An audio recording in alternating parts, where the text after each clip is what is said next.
ছিল মকর সংক্রান্তির মেলা, সেখানে গিয়েছিলাম, কিউট কিউট জিনিস এনেছি, সেটা তোমাদের সাথে চলো শেয়ার করি।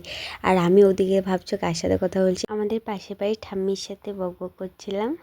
আর এই যে মিনি জিনিসগুলো দেখো, জাস্ট একবার কি কিউট, আমার তো দেখে পছন্দ হয়ে গিয়েছিলো আর আমি নিয়ে এসেছি সাজিয়ে রাখার জন্য। আর এগুলো কিন্তু সত্যি ওই আমরা যেভাবে যে জিনিসগুলো দিয়ে চা খাই, সে মানে যে কাপগুলো সেরকমই, এগুলো কিন্তু কোনো মিনি জিনিস বলে এক্সট্রা কিছু নেই। আর এই যে এটা পানি বেলুন, খুব কিউট। আর যে এই জিনিসগুলো হচ্ছে আমরা অনলাইন থেকে বা অফলাইন দোকান থেকে কিনতে গেলে কিন্তু খুব দাম নেয়, 700-800 টাকা, তার থেকে অনেক বেশি বেশি। কিন্তু মেলা থেকে নিয়ে আসলে খুব কমে পাওয়া যায়, খুব কম। আর এই যে নেল পালিশটা দেখলে মাত্র, এইটা আমার একটা ফলোয়ার্সে গিফট করেছে, সত্যি ভালোবাসার গিফট, কিন্তু একটা ছোট্ট হলে খুব ভালো লাগে।